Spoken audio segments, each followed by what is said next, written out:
Okay, exercise family, not gonna take up too much of your time. This is Eric Gridiron Smith, Revo Cat. You know how we do. It's called the takeover. Let's get it.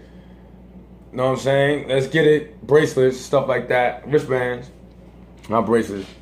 Pardon my French. But I wanted to make this video about how women can make it in the fitness industry.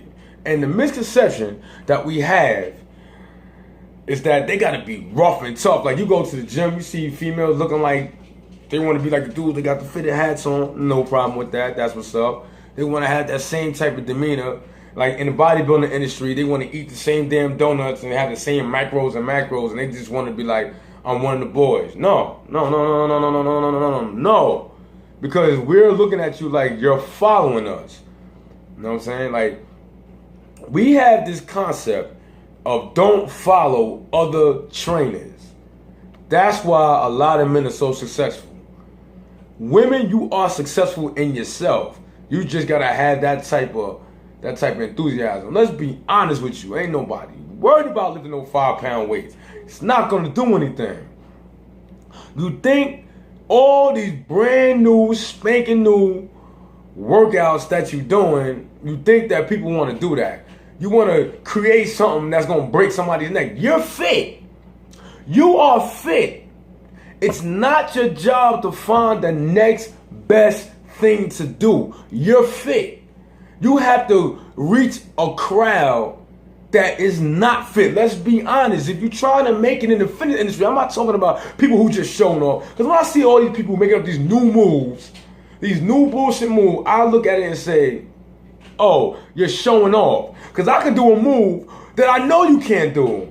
I can work out in a way that I know you don't interlock with. Most people don't interlock body weight exercises on my level and weights on my level. Yeah, they might lift all these heavy weights, or they might do all calisthenics. They can't mix in both. You don't really see that. They'll say, oh, I don't superset. Because you might not have the endurance. That's not their thing. They stick to their thing. You don't see a lot of men trying to do women workouts. You see men doing men workouts, and then they show females how to do female workouts. That is the key right there. If you want to make it in the fitness industry, I'm talking about a trainer, motivator, speaker, and you want people to listen to you, men and women, you try to reach the women crowd. You don't understand that if a man knows that you're a woman trainer and you a beast, they will send women to you. But you're not looking at it like that. You're looking at it in the fact that women, oh, nah, I only want, some women train like, I only train women. That's your comfort zone. Sometimes you got to be uncomfortable for change. You just want to stay in your comfort zone. To me, that's a weakness. I can sit there and say, oh, I only want to train people in bodyweight, push-ups, pull-ups, dips, squat on bodyweight, stuff like that, because I done mastered that art. No. But guess what? I started training other people outside of what I know how to do best. On what they know, I can train big, super big bodybuilders, all body weight. I can train women to lose weight, men to lose weight, kids to lose weight. You got to be multi-directional. And a lot of women feel that I'm only going to get toward this crowd. What happens if all of y'all get to that crowd? Then you got people like Julia Michaels that gives to everybody. I want to know why she's so famous. Because she learned how to tap into every type of person. Nationality, gender, does not matter. But y'all not learning from this. Y'all sitting there going to the gym on a Smith machine doing donkey kicks with just a damn bar. What if everybody don't have that?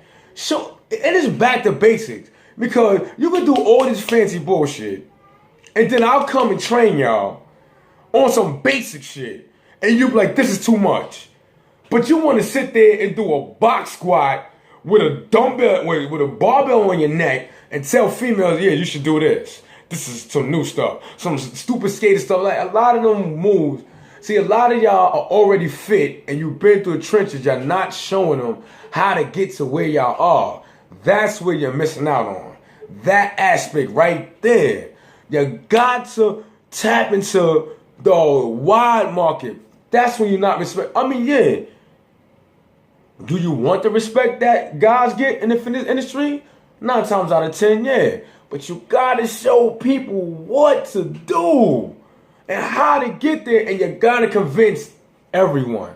You know, ever notice that men trainers have a lot of female followers and men followers, but women trainers, majority, a lot of them only have women, and sometimes women don't even believe in them like that because they're not pushing the product to make them believe into it. You know what I'm saying? Look, sometimes a collabo was great.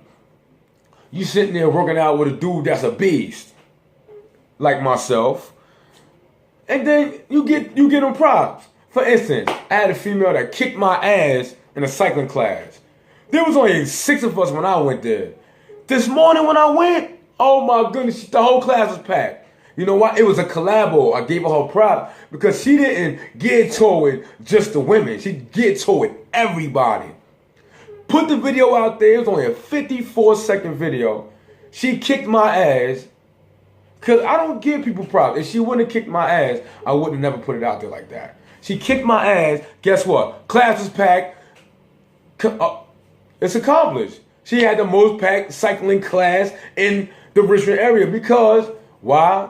You don't want to be known as, oh, she's the trainer that just do women. She's the trainer that sucks. You want to be the trainer known as she's a beast. It don't care. She don't care who steps in her arena. She's a beast. That's what you want, all right? That's what you want right there. This is my daughter here. She's crying for me, right? What's the matter? Like, if she becomes a trainer, say hi, Soraya. Hi. And she becomes a trainer, right? And that's totally her choice. She's going to know how to train men, women, kids alike. Old, young, it does not matter. They're going to call her a beast trainer.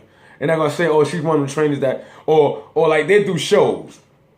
I go to a show and females are like, oh, I only trust female trainers. And then you want to know why you're losing. Because you put in your bread in one basket. Why do you feel that only a female trainer is going to be able to get you like that? And then, if you are a female, why do you feel that only a man can get you like that? Those are the questions that you need to ask. For what I was told, not saying that this is fact, that when female trainers train women to get a certain way, females feel that they're not real enough. They don't want to do that light crap that's not going to do nothing. And then, certain females feel a certain type of way about men training them. So they go to the females because they think that the females are going to go easy on them. They're going to understand their womanly problems. See, no. It's hard work across the board, men and women. You get with somebody that's going to kick your ass, whether it's a man or a woman. Straight, you see that face she's making? That's the face I make when I'm training my clients. That's why they get results, and that's why they boost up their strength, all right? That's how you make it in the fitness industry. You gotta kick to the side that female versus male thought process. The men that think that you weak, you show them that you're not, and then you step on them. That's how you do that, all right? Let's get it. My name is Eric Gridiron Smith, Revo Cat. Let's get it. Wristbands, t-shirts available. Hit me up on the website in the description below. Subscribe, comment, like, share. Until the next episode. Ow! Why strong?